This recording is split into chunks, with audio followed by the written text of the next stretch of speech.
አሁን በአጭር ጊዜ ውስጥ ለውጥ ማምጣት አለብን መሬት ላይ። ስለዚህ ለዚህ እርዳታ ያስፈልገናል። ይሄንን አሁን ማይደርሱልን ከሆነ የዛሬ 6 ወር ቢደርሱልን ዋጋ የለውም። እስከዛ ድረስ ተስፋ ይቆርጥብናል። ስለዚህ አሁን ነው ጊዜው። እናንተ አሁን ካረዳችሁን የዛሬ 6 ወር ምትረዱን ከሆነ ዋጋ እንደሌለው ታግራችኋል። ህዝቡ ፊቱን ካዞረብን በኋላ ልርዳችሁ ብትሉ ምንም ዋጋ የለውም። ስለዚህ ህዝቡ አሁን ተሰላችቷል። በቃ እውነት ለመናገር መጨረሻ ድረስ አሁን ይኸውና ከአመት በላይ ትምህርት ቤት ተዘግቶበት ብዙ ነገር ሆኖ የተሰቃየ።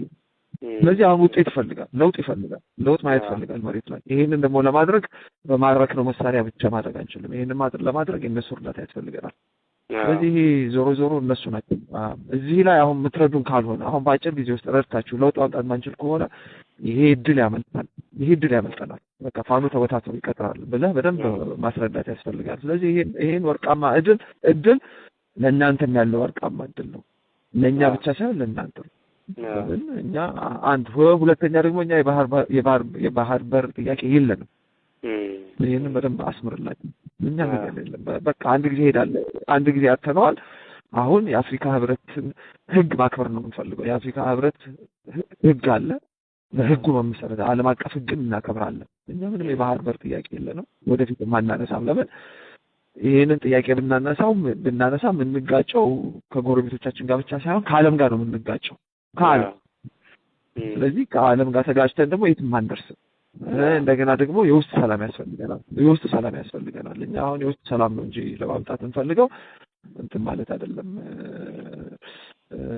ከጎረቤት ሀገራት ጋር መናቆር አይደለም። የውስጥ አንድነት የለንም እኛ ከጎረቤት ሀገራት ጋር ለመናቆር።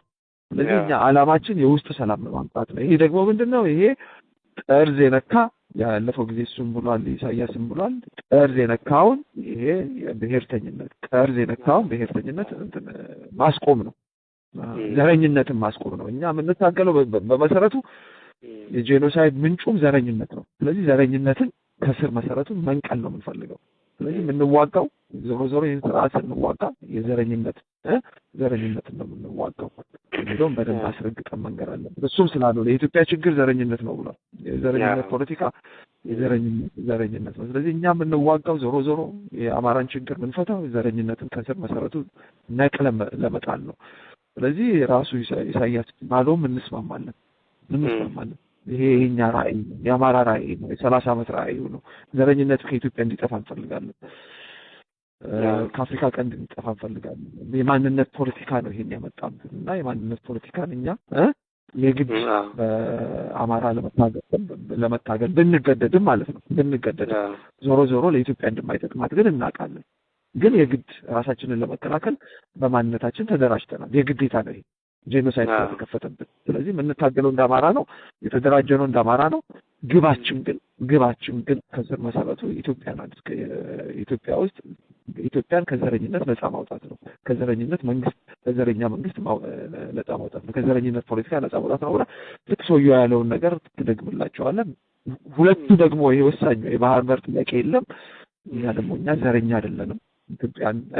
ከኢትዮጵያ ውስጥ ዘረኝነትን ለማጥፋት ነው የምንንቀሳቀሰው የሚለውን ካስረዳሃቸው እኔ በደንብ አብረን መስራት የምንችል ይመስለኛል። መልካም። እሺ፣ ብዙ ያስኳቸው ነጥቦች አሉ። ዞሮ ደብዳቤው እንዳለ ቢሆንም አጠቃላይ ቪዥናችንና አጠቃላይ መዋቅራችን ምን ይመስላል በተመለከተ በአጭር ጽሁፍ አዘጋጅልሃለሁ። በዋትስአፕ ካገኘሁ ነው እልክልሃለሁ መጀመሪያ ጽሁፉን። እሺ እኛ ምን ትላለህ?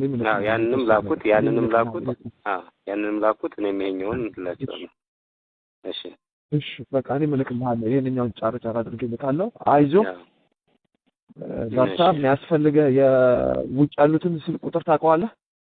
አላውቅም። ትናንትና እዛ ስለነበርኩ ሲደውሉልኝ አጠፋው ስልኩን። ምክንያቱም ድንገት የሆነ ነገር ያጋጥም ስልኩ ውጪ ከተገኘ ሌላ ነገር ይመስላል ብዬ ቶሎ ማጠፋው ወደዛው።